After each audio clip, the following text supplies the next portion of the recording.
What's up, everybody? This is a video about the highways of tears. I'm doing a little intro just so I can say rest in peace to all the females that have gone missing or passed away along the highway of tears over the years. I think this is a very important topic to highlight. Stay tuned for a great video. The new Matt Clark.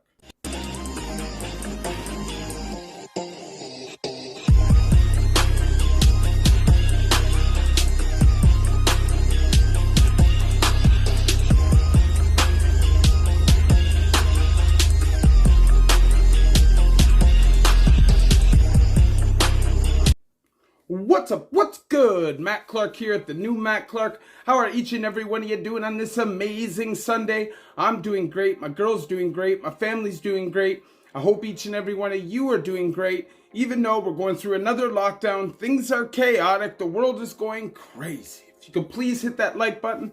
If you could please hit that subscribe button and that bell notification button so you get all my videos when they're new. If you could share with somebody on social media, help spread the message, help spread the word, that would be amazing. And there's a PayPal option if you'd like to donate, help support the channel. The link is in the description of all of my videos. So today, I want to talk about a very serious topic. And that's the highway of tears. I've been talking about doing this video for a while.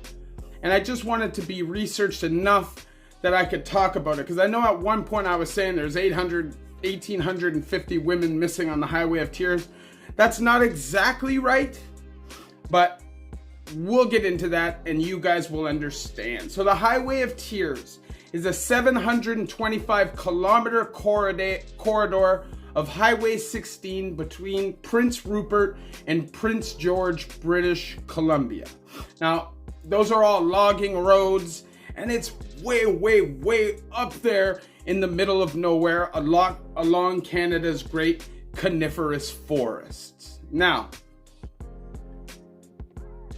when you read about it and when I watch videos about it, the whole thing just broke my heart because it seems like nobody cares. Now, obviously, when you're up in those areas, up in the middle of nowhere, there's a lack of public transportation and stuff, but it just feels to me like there's nothing being done. So specifically, around the Highway of Tears, there are 23 First Nation communities that border it. And that is where a huge portion of the women that have gone missing on the Highway of Tears come from. Now, it is an inordinate amount of Aboriginal women compared to anything else. Like 50 or 60% of all the women that have gone missing are Aboriginal women. And it's just a really horrible thing to pay attention to. So I took some notes and we're just going to get into this. So, the Highway of Tears was coined at a vigil in 1998 by a lady named Florence Niziel. Now, this vigil was held in Terrence, British Columbia, and obviously she was speaking from the heart. Somebody heard what she said, the Highway of Tears, and it stuck. And I think it's really a perfect way to describe this stretch of highway. Terrible lighting, no transportation, poverty, drug abuse, addiction all ravaged this community, prostitution. And it just seems like nothing is being done to make this corridor safer. If you ask me, why wouldn't they have created a safe and inexpensive route of transportation for these women, lit the highways better, put police stations along the highways to ensure the safety of these women? You spend billions of dollars on this pipeline, you spend billions of dollars on this military stuff, but you can't spend some money to ensure the safety of your own citizens. It's crazy to me. It's crazy to me. The government has always said that only 9 women were officially missing and murdered on the Highway of Tears. Now, when they opened the Ipana project in 2005 and a provincial inquiry went into this, over the years and investigations, that number has now risen to 18. But if you talk to Aboriginal leaders and listen to stories from people in those communities, the number's well advanced of 50. And just because somebody's not murdered, they're missing, officially doesn't mean that they can't be attributed to that highway, because it's clear that what is happening is people are trapped in these communities and they feel necessary to go hitchhiking. If you got to get from one place to one place with no money, there's no public transportation, what are you going to do? You're going to hitchhike.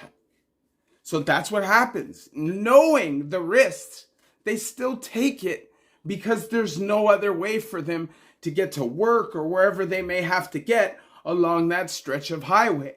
And yes, some of them, I'm sure, were prostitutes, but prostitutes don't deserve to be murdered or vanished. Like, they don't deserve to be kidnapped, beaten, raped, none of that stuff. It's crazy to me. Now, I'm going to mention some names just because I want to highlight the seriousness of this. So, Gloria Moody, Michelin Parley, Gail Ways, Pamela Darlington, Monica Ignace, Monica Jack,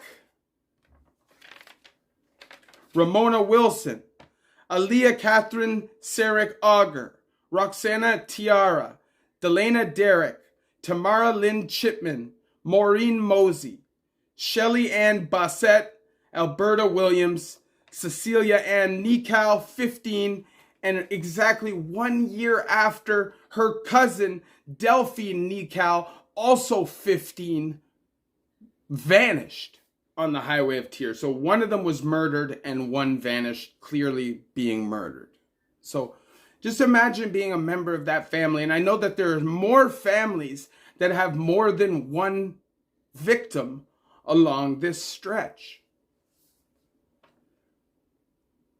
I don't understand personally how a government can just turn the blind eye to that. And, you know, the sad thing about it is there was a girl named Nicole Hoare, and she was a white girl that went missing along the Highway of Tears. And this is not her fault. She still did not deserve to be murdered there. But it seems like, and if you read through all the articles, nobody did anything until she was murdered. And people say systematic racism isn't true. Well, explain to me why search parties and stuff like that were really only done for the white girl that vanished along that stretch. Aboriginal women make up 4% of Canada's population and 16% of all murdered and missing women, a disproportionate amount compared to population size. And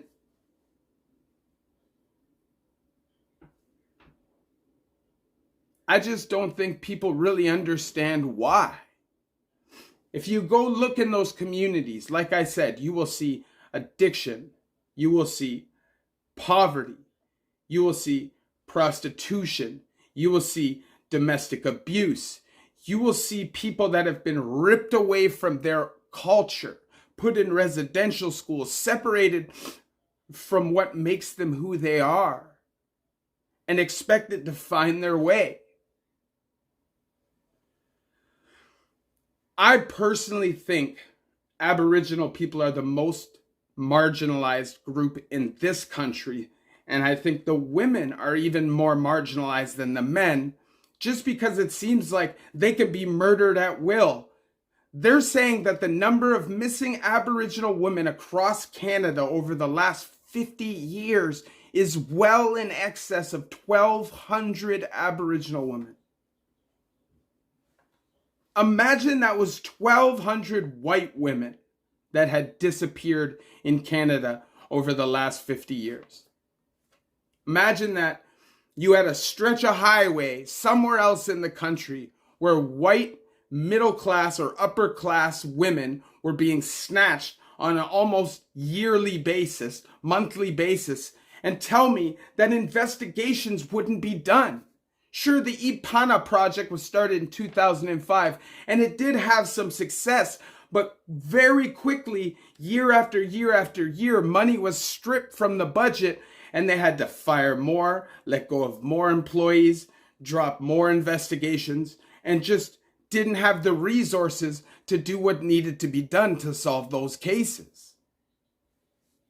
You look all across this country when it comes to incarceration, the disproportionate amount of Aboriginal men and women that are incarcerated in the prairie provinces and in British Columbia, and tell me that that is not racism.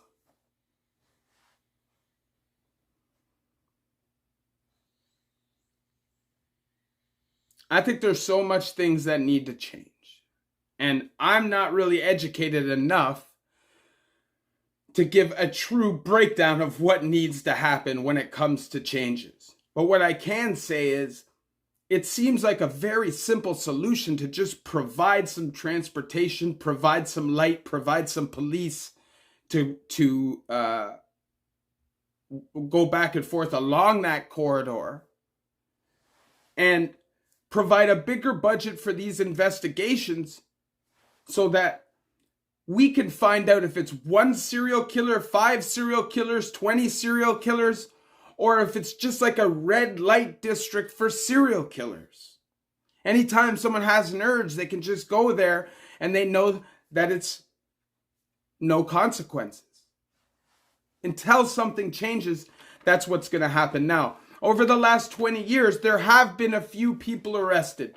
Bobby Jack Fowler, American serial killer, was arrested for the murder of Colleen McMillan. And he wasn't arrested, but DNA proved that he was the person that murdered Colleen McMillan. He was locked up already in the States on 2 separate double murder cases and doing a life sentence, and had died prior to them finding out who he was. They have now officially linked him to 3 of those girls. Then there's Cody Leshbakov.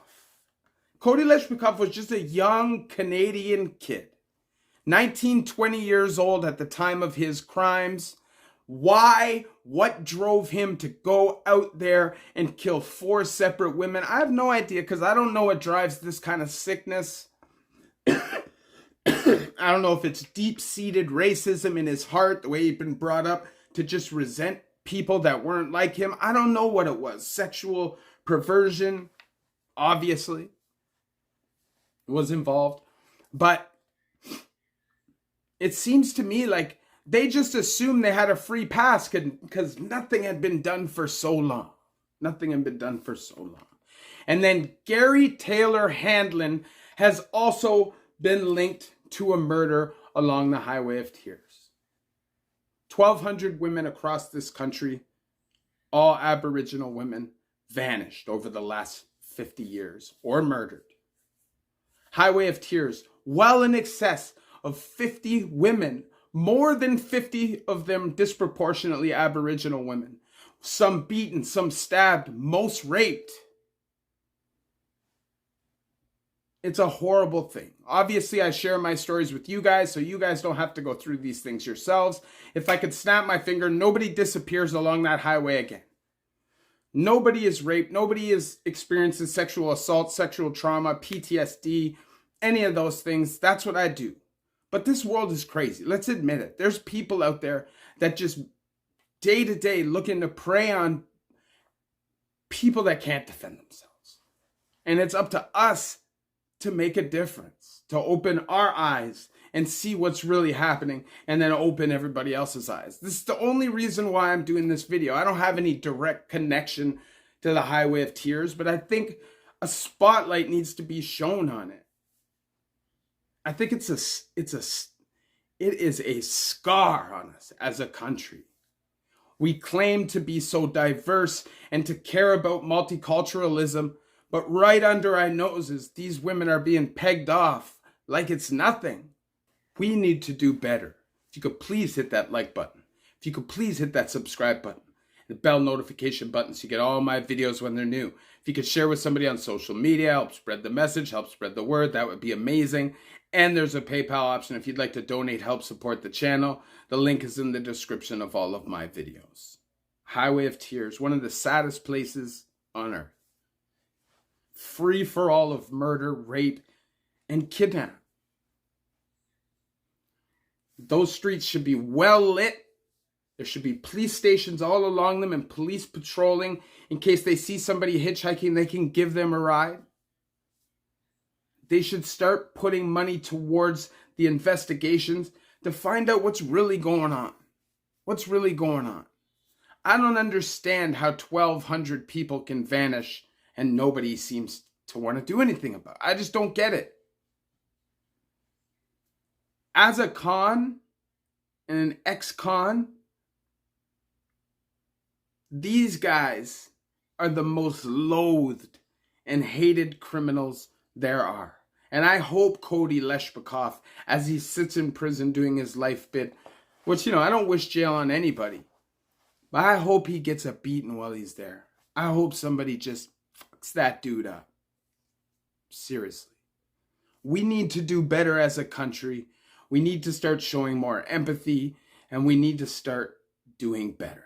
Love each and every one of you. The new Matt Clark.